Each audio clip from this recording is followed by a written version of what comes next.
Bienvenue au Grand Journal sur Montico Télévision. Mesdames, Messieurs, bonsoir. À présent, le sommaire.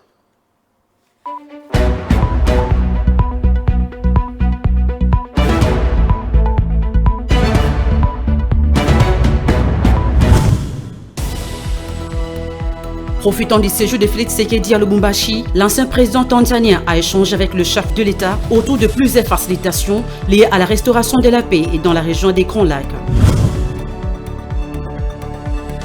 Le prix Nobel de la paix 2018, le docteur Denis Mukwege, a déposé ce mardi 3 octobre sa candidature à la présidentielle du 20 décembre 2023 au bureau de la CENI.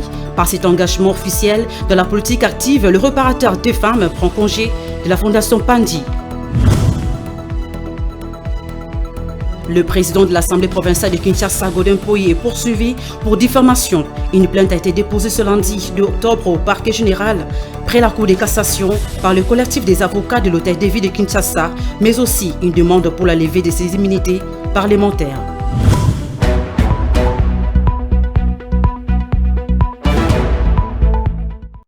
Comme annoncé, l'ancien président tanzanien Jakaya Kikwete a fait le déplacement jusqu'à Lubumbashi au moment de la présence du président Félix Antoine Tshisekedi dans le Grand Katanga. Ce passage diplomatique s'inscrit dans le cadre du renforcement de plusieurs facilitations liées à la restauration de la paix dans la région des Grands Lacs. À suivre ce reportage de nos confrères de la chaîne nationale.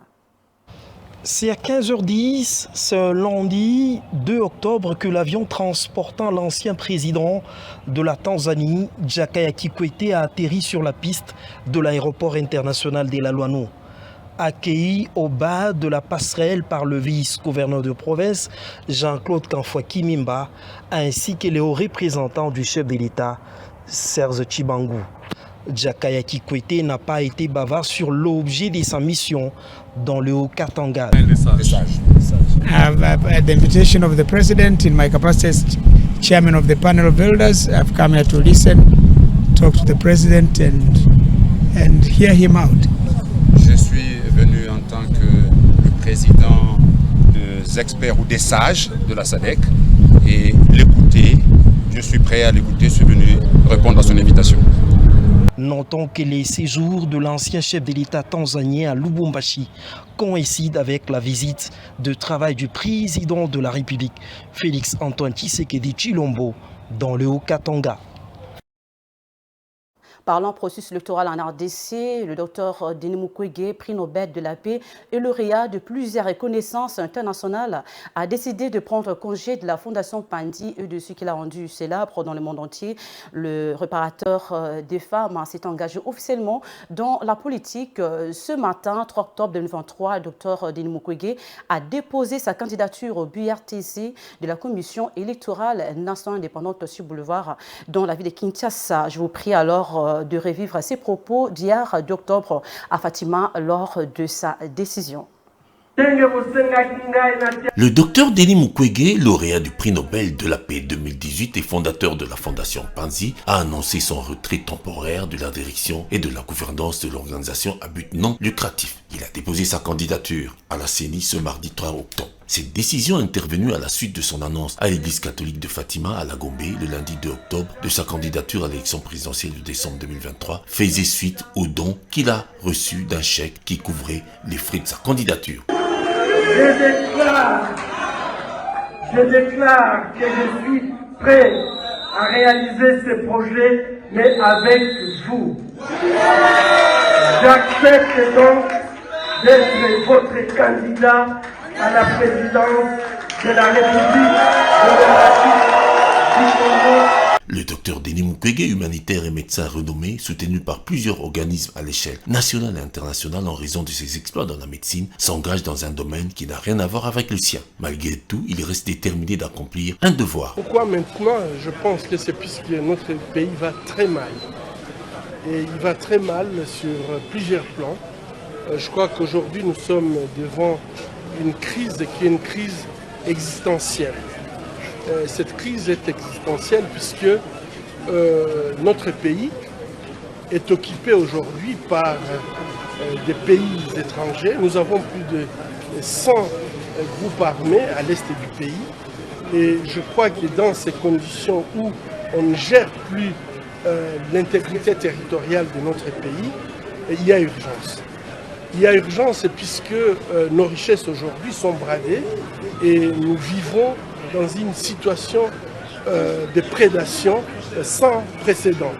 Alors que tout le monde déclare que l'avenir de la planète est en République démocratique du Congo, malheureusement, les Congolais, lui, vivent dans des conditions inhumaines. Et je crois que nous, on a décidé de s'engager dans ce processus, malgré tout ce qui s'est dit, c'est puisque nous croyons à la capacité du peuple congolais de pouvoir non seulement aller voter, mais aussi à la capacité de défendre son vote.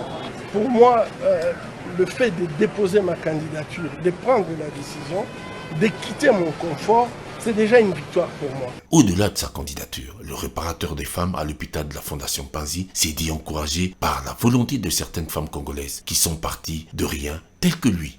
Le mérite, les initiatives privées, individuelles et collectives seront érigées en valeurs cardinales. Et vous avez ces valeurs. Hier, je voyageais avec une citoyenne congolaise et qui m'a raconté son histoire. J'étais impressionné. Elle m'a dit qu'elle a commencé ses affaires avec $50.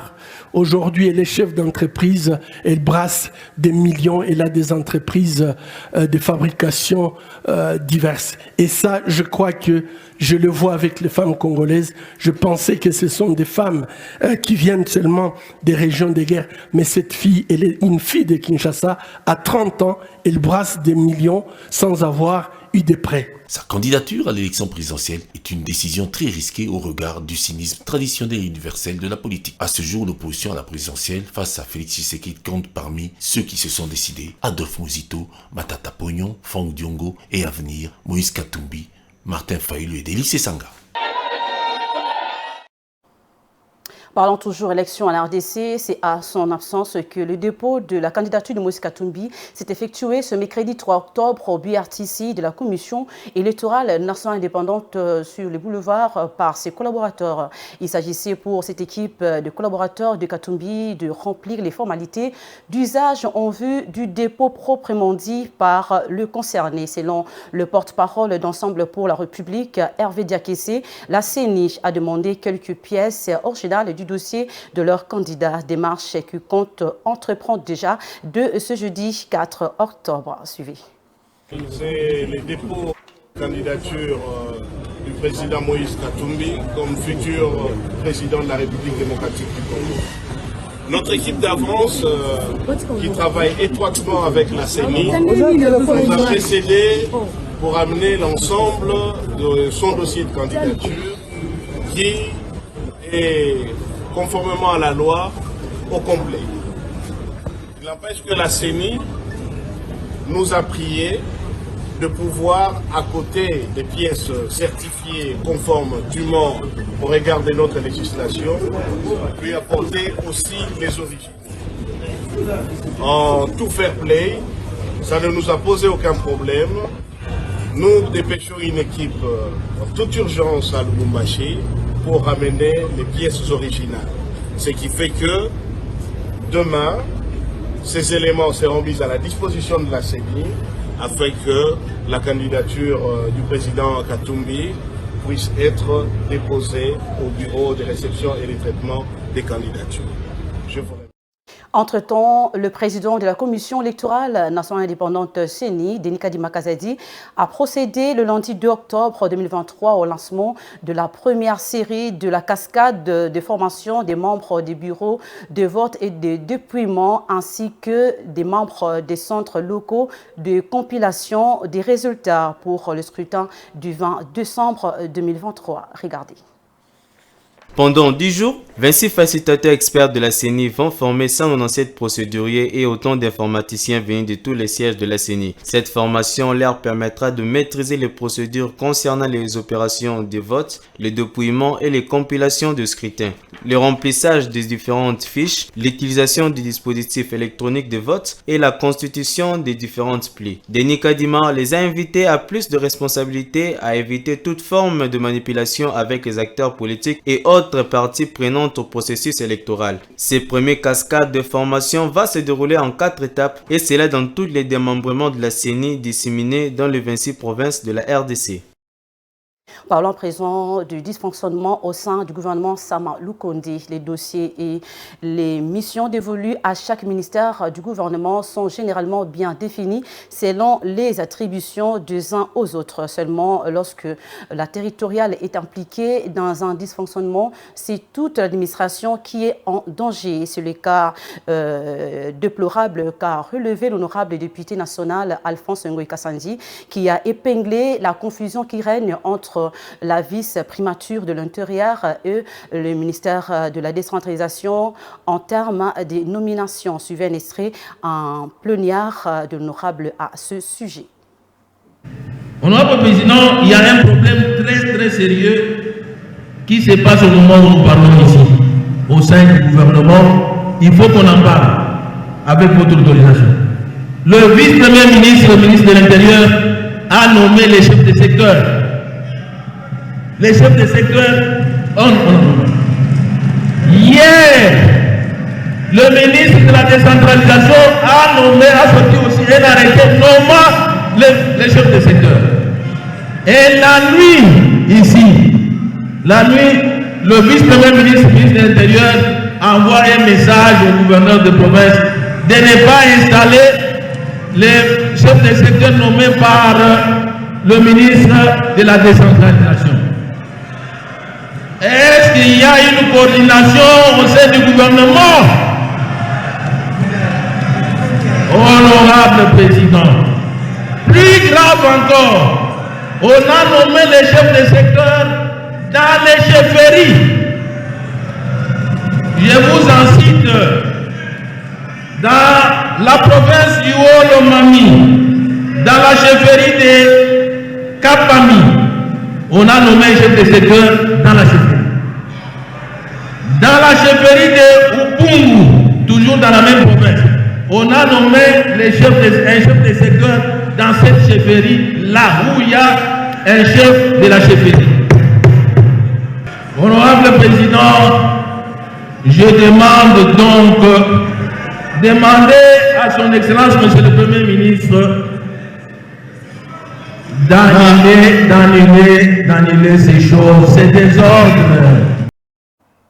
Parlons économie à présent. Le vice-premier ministre, ministre de l'économie nationale, Vital Kamerhe, a confirmé une imminente hausse de prix du carburant à la pompe sur toute l'étendue du territoire national suite à une augmentation de 30% à l'international. Cette annonce a été faite à l'issue d'une réunion avec les pétroliers. À cet effet, une nouvelle structure de prix sera publiée très prochainement. Suivez.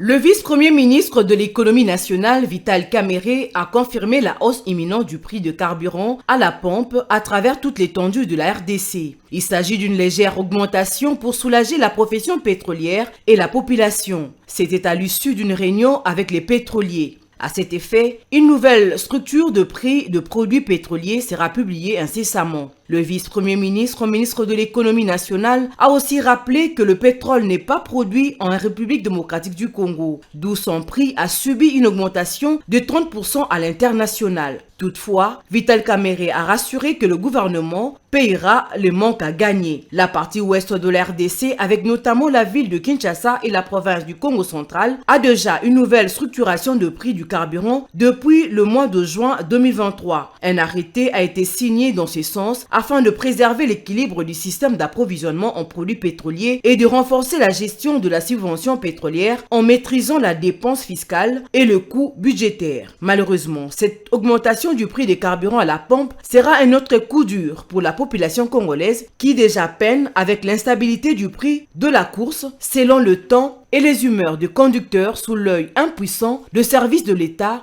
commis à cette tâche. Le service de quarantaine qui assure l'inspection vétérinaire des denrées alimentaires d'origine animale travaille dans des conditions déplorables. C'est dans cette optique qu'il a saisi le ministre de tutelle, Maître José Mpanda Kabangou. En sa qualité de ministre de l'Agriculture, a effectué une visite d'inspection sur le lieu pour des solutions idoines. Regardez. La coordination de services de quarantaine végétale, structure sous tutelle du ministère de l'Agriculture, travaille dans des conditions déplorables. Les responsables de cette structure ont présenté cette situation au ministre de l'Agriculture, Maître José Mpanda Kabangu, au cours d'une réunion tenue récemment en son cabinet de travail. Hier, au cours d'une réunion que nous avons tenue au cabinet, nous avons manifesté notre désir que le ministre puisse venir nous voir et il a directement accepté qu'il vienne nous voir, c'est comme ça qu'il est venu ici. Les recettes que nous produisons, c'est au niveau des provinces. Or, au niveau des provinces, nous y allons pratiquement pas, par manque de moyens. Et le ministre voudrait que nous allons sur le terrain, voir nos services et nous espérons que le service va vraiment remonter la pente. Soucieux du bien-être de son personnel, le ministre de l'Agriculture, Maître José Mpanda, a effectué une visite d'inspection sur le lieu. Le patron de l'Agriculture a, séance tenante, instruit une mission de vérification de recettes en province. Les recettes qu'ils envoient au niveau de la coordination ne sont pas suffisantes par rapport aux informations que nous avons sur le terrain. Donc une mission doit aller sur le terrain maintenant, avec la coordination pour vérifier et voir si les recettes sont au niveau de ces communes. En pleine campagne agricole, le ministre José Mpanda s'évertue également à la viabilisation des structures sous sa tutelle dans la vision du président de la République, Félix Antoine Tshisekedi. Prenons cette plainte contre Godin Poy. Après avoir dénoncé l'endettement de la ville de Kinshasa, le collectif des avocats de la ville de Kinshasa a déposé une plainte au parquet général près la Cour de cassation contre le président de l'Assemblée provinciale de Kinshasa, Godin Poy, pour diffamation. Dans une correspondance, les avocats de la ville ont sollicité la levée de ses immunités parlementaires afin de répondre devant la justice. Regardez. L'hôtel de ville de Kinshasa, au travers ses avocats, a déposé une plainte au parquet général près la Cour de cassation contre le président de l'Assemblée provinciale de Kinshasa, Godin Poy, pour des propos diffamatoires contre la ville de Kinshasa. Selon la plainte déposée par les avocats, les propos de Godin Poy disant que les régies financières sont remplies de fausses pièces comptables visent à discréditer l'exécutif provincial auprès des banques. Ces propos se résument en ces termes: la ville de Kinshasa s'est endettée aujourd'hui à plus de 150 millions de dollars qui ne sont pas justifiés. Les régies financières sont remplies de fausses pièces comptables. Ces graves déclarations mises à la place publique portent énormément préjudice à la ville de Kinshasa qui perd sa crédibilité vis-à-vis de l'opinion publique, mais aussi de ses partenaires, dont le banc. Ainsi, face à la gravité de ces propos diffamatoires, l'hôtel de ville de Kinshasa, à travers le gouverneur de la ville, sollicite à obtenir de l'Assemblée provinciale de Kinshasa la levée des immunités de l'accusé pour qu'il réponde de ces faits devant la justice. Nous sommes mandatés par la ville de Kinshasa pour déposer plainte devant le parquet général près la Cour de cassation contre l'honorable président de l'Assemblée provinciale, M. Godefroid Mpoy Kadima, pour les propos diffamatoires qu'il a tenus en date du 26 septembre 2023 lors de sa sortie médiatique à la radio Top Congo. Et ces propos contre la ville, il déclare que la ville s'est endettée à l'auteur de 150 millions de dollars qui ne sont pas justifiés à ce jour et que toutes les régies financières de la ville sont à ce jour remplies de fausses pièces comptables. Ces graves propos mis à la place publique portent énormément atteinte à la ville de Kinshasa et fait perdre sa crédibilité auprès de l'opinion publique et auprès des différentes banques. C'est ainsi que nous estimons que la justice puisse être saisie de ces faits pour que son auteur puisse répondre et apporter des preuves de ces déclarations. Je crois que les droits tout prévus, il y a les immunités parlementaires, mais il y a aussi les mécanismes tendant à lever ces immunités. Je crois que la procédure devant le parquet général près la Cour de cassation pourrait aboutir aussi à la levée des immunités des 7 honorables pour qu'ils puissent justifier ces déclarations devant la justice. Parce que on dit qu'un mensonge 1000 fois répété devient vérité. Donc il a acquis l'habitude de passer devant les médias, de faire des déclarations, et je crois que l'opinion est en train de croire à ce qu'il est en train de dire. Le moment est arrivé de lui donner cette opportunité, avec les éléments à l'appui, de le prouver devant la justice. Révèle la plainte déposée le lundi 2 octobre par les avocats de la ville de Kinshasa. En guise de rappel, Godin Mpoyi a été destitué par la plénière de l'Assemblée provinciale de Kinshasa. À la suite de cette destitution, la Cour d'appel de Kinshasa-Gombe avait suspendu cette décision de l'Assemblée provinciale et Godin Mpoyi avait repris ses fonctions. Depuis lors, visiblement, il y a un conflit qui demeure entre les présidents de l'Assemblée provinciale de Kinshasa et quelques membres du bureau, notamment Junior Nembalemba, ainsi que le gouverneur de la ville de Kinshasa, dont le proche de Godin Mpoyi l'accuse d'être derrière sa destitution. Carnage à Goma, la cour militaire a condamné à mort radis de l'armée le colonel Marc Mikombe de la garde républicaine. Ceci ressort du verdict et finalement tombé tard dans la nuit du lundi 2 octobre 2023 dans les procès sur le carnage des civils en ville de Goma, province du Nord Kivu, le 30 août dernier. Élément de reportage. 6 militaires, dont 2 officiers de l'armée, étaient poursuivis par la Cour militaire du Nord Kivu pour leur implication présumée dans cette répression violente qui avait coûté la vie à au moins 56 civils, en plus d'une 60aine de blessés. Le colonel Mike Mikombe, commandant de la garde républicaine, unité spéciale soupçonnée d'avoir été en première ligne, a été condamné à mort, puis irradié de l'armée, alors que 3 soldats de 2e classe ont écopé chacun de 10 ans de servitude pénale principale. Toutefois, le colonel Bawili du 10e régiment ainsi que le militaire Idriss Kabamba de la 2e classe ont été acquittés. Il sied de rappeler qu'aux premières heures de la matinée du mercredi 30 août dernier, en ville de Goma, l'église d'une secte mystico-religieuse dite Wazalendo avait été prise d'assaut par un commando de l'armée congolaise qui tentait d'étouffer dans l'œuf une manifestation anti-ONU. Sur place, une 50aine de civils avaient été alors ciblés par les balles des soldats. Les uns avaient été tués, d'autres blessés et d'autres encore arrêtés. La garde républicaine commandée par le colonel Mike Mikombe avait été pointée du doigt dans la répression. La Confédération associative pour le développement, justice et bonne gouvernance en République démocratique du Congo, en collaboration avec l'Alliance citoyenne pour la gouvernance sécuritaire, sous la supervision du ministère de l'Intérieur, la Sécurité, Centralisation et Affaires coutumières, a tenu un atelier de formation populaire sur la gouvernance sécuritaire, participative et inclusive, organisé le samedi 30 septembre dernier dans l'enceinte de l'église Mo-Oreb à Kingasani, dans la commune de Kimbanteke. Suivi.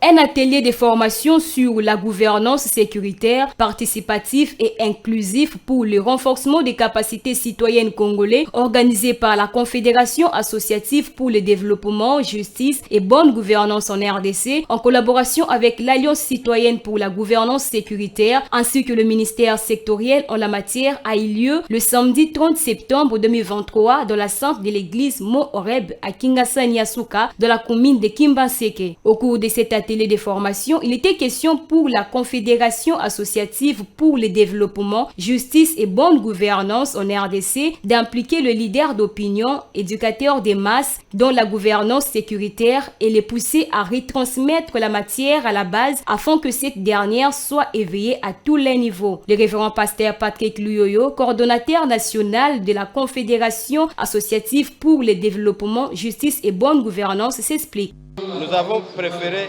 inviter les leaders d'opinion, que nous appelons les éducateurs des masses, ceux qui ont derrière et d'autres personnes qu'ils dirigent, pour leur communiquer l'importance de s'impliquer dans la gouvernance sécuritaire à présent en RDC, et à leur tour qu'ils aillent répercuter cette matière à la base. La Confédération associative pour le développement et bonne gouvernance, qui abat déjà un travail remarquable dans le pays, compte se rendre dans les différentes provinces de la RDC où ils sont impliqués pour la formation des autres leaders d'opinion. Nous comptons aller dans d'autres provinces, partout où Kadejgov est impliqué, dans toutes les 13 provinces où nous sommes implantés. D'office, nous avons cette possibilité d'aller former les autres leaders d'opinion afin qu'ils répandent cette information à la base. Cette formation s'est clôturée par la remise des brevets aux participants. Parlons éducation, à présent instaurée depuis l'année 2014 en République démocratique du Congo et mise en application au cours de l'année académique 2021-2022 dans tous les établissements, tant publics que privés de l'enseignement supérieur et universitaire du pays. Le système licence, master, doctorat, LMD en sigle dispose de plusieurs avantages, mais méconnus du grand public. Le professeur Arthur Yenga, secrétaire académique à l'Institut facultaire du Centre de l'information et de la communication IFASIC en sigle, nous explique le fonctionnement et l'application du dit système, à propos recueilli par Enoch Kalonji. La notion d'année académique n'est plus opérationnelle, c'est-à-dire l'année académique dans le sens où vous avez deux cours annuels, un cours qui commence, un cours important, qui va du début à la fin de l'année. Ce mode de fonctionnement n'est plus opératoire dans les LMD, parce que tout est calé dans des semestres. Chaque année, on a 2 semestres. Et tous les cours sont calés dans le semestre. Il faut terminer tout le cours, passer les examens, faire les rattrapages et passer au 2e semestre, ainsi de suite. Le premier cycle, que nous appelons licence ici, mais dans d'autres pays qui ont ce système-là, ils appellent ça bachelor. C'est 3 ans toujours, bac plus 3. Il y a 6 semestres, donc chaque année ayant 2 semestres. Donc 6 semestres, le master 4 semestres et le doctorat 10 semestres. Ça, c'est la première précision. De la même manière qu'il y a une légende où on dit dans l'LMD on n'échoue pas. Non, il faut préciser. L'LMD permet le passage conditionnel, c'est-à-dire vous avez réussi, mais vous avez quelques crédits qui ne sont pas validés, ou vous n'avez pas la moyenne, vous montez de classe. Mais ces crédits ne sont pas oubliés, ne sont pas effacés. Parce que c'est une dette, c'est un crédit.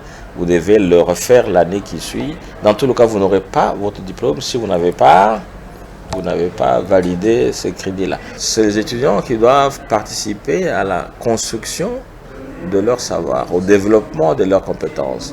Et dans la manière dont ils interagissent avec les étudiants, parce que l'enseignement est interactif, c'est chacun qui a, dans une interaction, on est sur un pied d'égalité. Parce qu'en communication, on parle d'émetteurs et de récepteurs. Mais quand c'est interaction, c'est l'émetteur qui interagit avec les récepteurs. Donc, le récepteur a une part dans l'échange. Donc, les étudiants doivent apporter. Il faut le souligner. Les LMD ne peuvent pas marcher si le numérique n'est pas là, si les écoles ne sont pas équipées, si on n'a pas de courant, si on n'a pas d'ordinateur, si on n'a pas de réseau et tout. Il faut que ces sous-bassements-là, au niveau des infrastructures, soient aussi, si on n'a pas de bibliothèques en ligne et tout ça, ça ne va pas non plus fonctionner correctement. Au cours d'une rencontre organisée le lundi 2 octobre 2023, les leaders syndicaux et syndicats membres de l'Union des syndicats de l'Inspection générale de l'enseignement primaire, secondaire et technique et PST en sigle à Kinshasa rassurent que le travail de correction des examens d'État a été bien fait et que la publication des résultats édition 2023 est sans problème. Regardez. Publication deuxième session des résultats examen d'État 2023, le leader syndicaux et syndicats membres de l'Union des syndicats de l'Inspection générale de l'enseignement primaire, secondaire et technique à Kinshasa a apaisé les esprits de la population sur la qualité des résultats publiés. Car pour eux, le travail de la correction a été bien fait par les inspecteurs de l'enseignement primaire, secondaire et technique. Ceci lors d'une rencontre organisée le lundi 2 octobre 2023. Le secrétaire général du syndicat Henri Christian s'explique. Ainsi, tenons à informer l'opinion que seule l'inspection générale de l'EPST publie les résultats à travers le palmarès édité par elle et rassurant que le travail a été bien fait. Cependant, les erreurs techniques constatées ne sont pas du fait du travail de l'inspection, mais du partenaire extérieur contracté par le ministère de l'EPST et de l'émission des politiques dans le travail des inspecteurs. Nous attirons l'attention de tous ceux qui font des déclarations dans tous les sens, sans avoir ni mandat, ni qualité, surtout sans avoir accès à la vraie information. Fustigeons la politisation de la situation après la publication des résultats de l'examen d'État édition 2023. Et pour apporter plus de lumière qui discrédite le travail remarquable abattu par l'enseignement primaire, secondaire et technique, l'Union des syndicats de l'inspection générale exige la rupture immédiate et définitive des contrats signés entre les ministères de l'EPST et toutes les sociétés privées intervenant dans les domaines des évaluations à l'inspection générale de l'EPST, dont nous citons Zeion, Schoolab, la CEF, tel que rédigé par les syndicalistes dans la lettre numéro 28/01/CG/Signeco/22 du 21 mars 2022. Interdiction de l'intervention de l'équipe des experts auditeurs du ministère envoyé par le cabinet. L'organisation en toute urgence des états généraux de l'inspection. Par ailleurs, ces derniers invitent tous les inspecteurs et agents de l'enseignement primaire, secondaire et technique à une assemblée générale qu'elle organise ce samedi 7 octobre 2023. C'est tout pour ce soir. À présent, rappel des titres.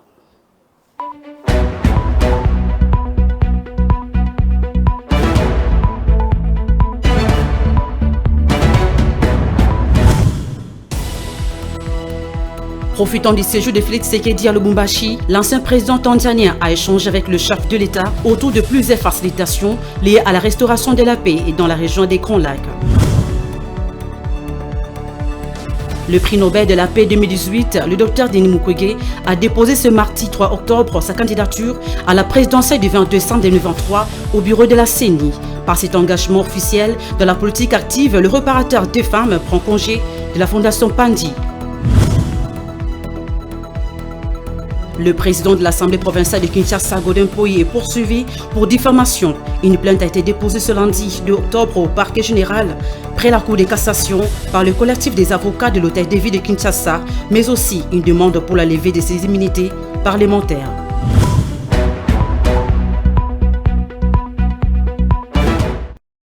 C'est la fin de ce journal, mesdames et messieurs. Merci à vous d'avoir suivi. Bonne suite du programme sur nos antennes. Au revoir.